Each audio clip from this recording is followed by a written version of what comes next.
Yo, what's up mga idol? King Jen TV is back. Bukas April 4, alas 10 ng umaga, muling makakaharap ng Los Angeles Lakers ang kupunan ng Golden State Warriors.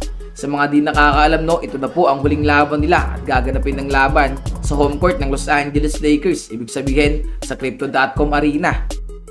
This season, hindi pa nagagawang manalo ng GSW kontra sa Lake Show mga idol. Yes, tama kayo na narinig. 3-0 po ang head-to-head matchup nila.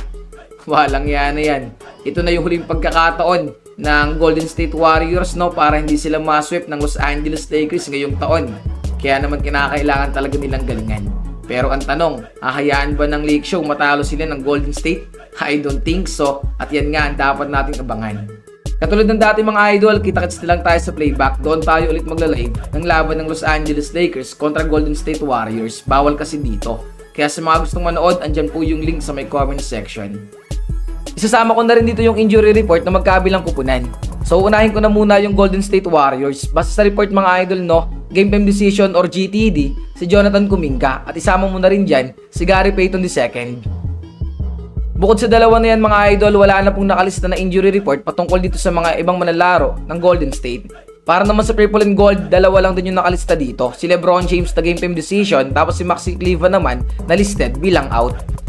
Speaking of Maxi Kleber mga idol, kung maalala nyo kasama to sa Luka Doncic at Anthony Davis trade. Bali, isa-share sa mga napasama na papunta o maglaro para sa kupunan ng Purple and Gold. Kaso nga, simulat sa pool po kasi, injury talaga to. Sa ngayon mga idol, no, 29 games na siyang hindi nakakapaglaro para sa Purple and Gold. Pero inaasahan na mayroong update bukas sa kanya.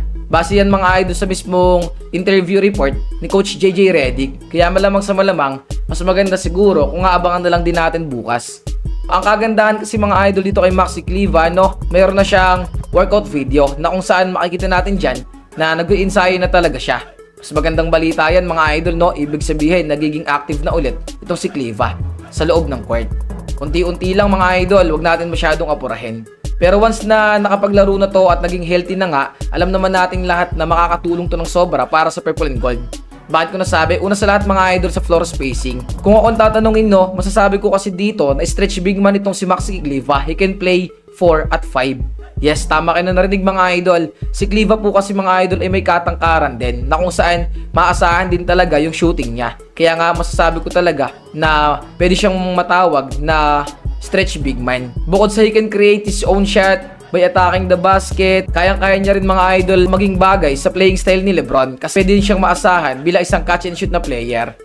Sa totoo lang, no, ganyan din halos yung ginagawa sa kanya ni Luka Doncic. Once na nakabalik to, malamang sa malamang another key player to once na naging healthy talaga. Kung ako ang tatanungin, sana lang mga idol, no, mapabilis pa yung recovery niya at makapaglaro talaga ng healthy.